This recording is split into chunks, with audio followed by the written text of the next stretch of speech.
Bonjour à tous et bienvenue. Aujourd'hui on va faire un petit bilan de l'Euro 2024 de l'équipe de France.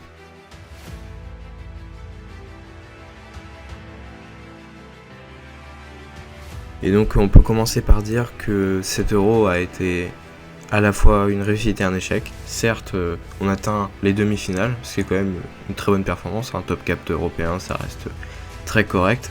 Mais on a eu un niveau de jeu très affligeant par rapport à l'Espagne qui a été exceptionnelle, qui était la seule équipe à réellement mériter de gagner cet Euro. Mais bon, on sait que le mérite n'existe pas vraiment en football. Parce que la France de Didier Deschamps, historiquement c'est ça. On a eu une défense qui parfois peut être très solide, mais ou parfois très furieuse, mais on arrive toujours à tenir parce que soit l'attaque est meilleure, soit la défense est très solide.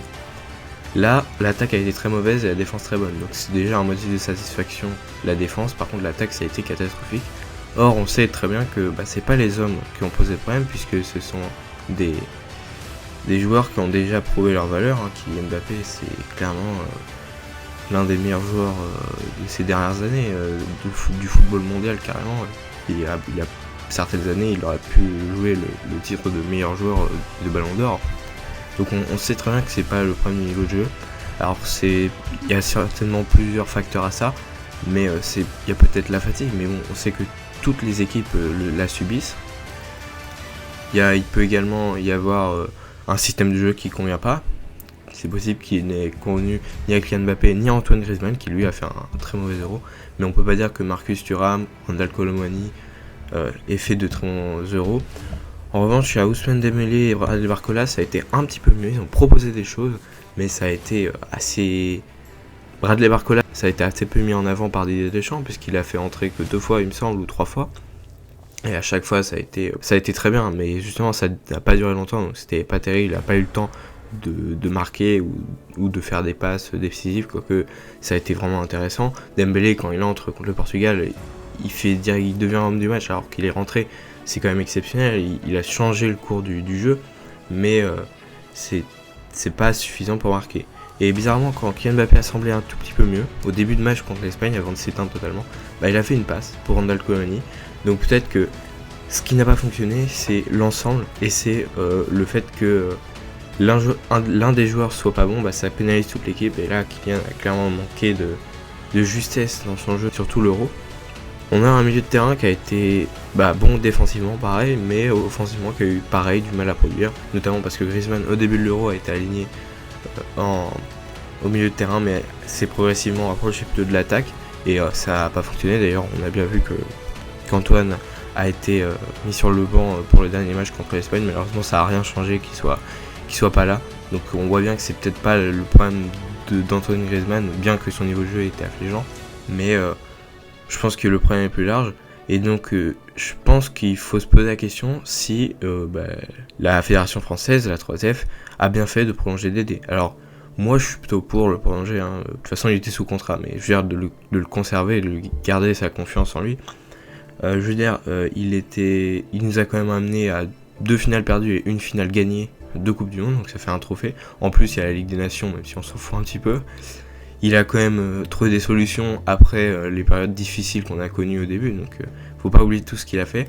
Maintenant, on pouvait se poser la question s'il fallait continuer de lui faire confiance, parce que on sait pas, ça se trouve il a fait son temps, on sait pas, mais bon, comme le jeu défensif et quand même la culture du résultat, c'est aussi quelque chose qui a été tenté par Gareth Southgate là pendant cet Euro, et ça n'a pas réussi non plus. Il a encore jamais gagné de trophée, tout comme l'Angleterre. Et je pense que c'est un peu la même situation que la France, c'est-à-dire qu'on est peut-être trop confiant, mais le niveau de jeu n'est pas là. Alors peut-être trop confiant nous en tant que supporters, mais les joueurs je sais pas. Je pense que Didier Deschamps il est bien au courant de ce qui s'est passé en 2002 par exemple, où il y avait une grosse confiance et aussi de la fatigue, mais il n'a pas réussi à faire face à ça. Donc là je vais proposer un petite projection sur le prochain Euro, la prochaine Coupe du Monde 2026. Je pense que se qualifier ça va pas être un problème. On n'a pas loupé de compétition majeure depuis 96, donc depuis la Coupe du Monde 94 on a loupé, donc depuis l'Euro 96 on participe à toutes les compétitions majeures, donc c'est quand même assez c'est quand même assez vieux.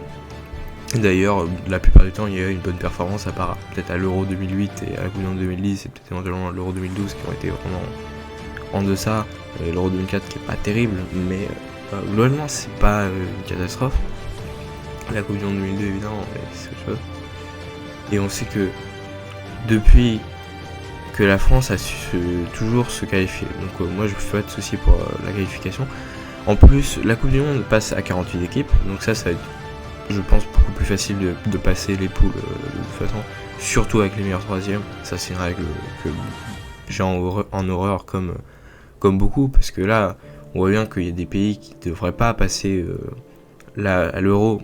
Il y a les Pays-Bas qui atteignent le dernier carré, alors qu'ils finissent meilleurs troisièmes, ça ne devrait pas exister. Ils terminent troisième équipe sur un groupe de 4 et ils passent en demi-finale. C'est comme le Portugal en 2016, qui a très bien joué avec les règles, moi je leur reproche pas ça, mais je trouve que c'est contraire au but du foot qui est de gagner des matchs et de faire du bon travail à ce niveau-là. Après, le format de la Coupe du Monde se passera quand même avec des 16e de finale, ce qui fait qu'il y aura 5 matchs à élimination directe. Ce que je trouve pas forcément d'être une mauvaise chose. Moi je trouve que rajouter un match, c'est vrai qu'il faut limiter le nombre de matchs pendant la saison, mais je trouve que rajouter un match tous les 4 ans c'est pas dingue. Enfin ça n'a pas un gros changement. Moi je préfère largement faire ça et qu'on passe la Ligue 1 à 18. Ça c'est très bien, et je pense que comme certains le disent, il faut passer tous les gros championnats, en tout cas au moins européens, à 18 clubs, parce que la plupart sont à 20 voire plus.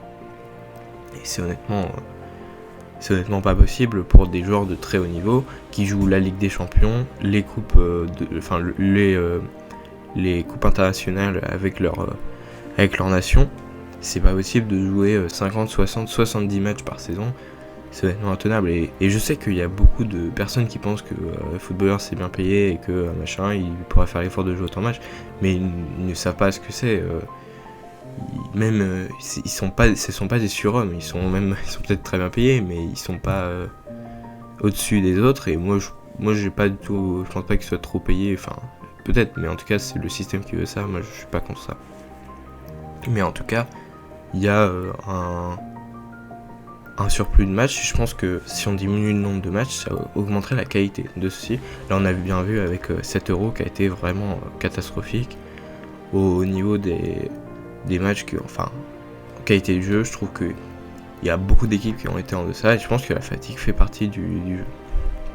En tout cas la France, je verrais bien quand même aller en demi de cette Coupe du Monde 2026, parce que malgré tout, si Dédé arrive à trouver une solution à tous ces problèmes offensifs, je vois pas en quoi la France ne serait pas une des favorites pour la Coupe du Monde 2026.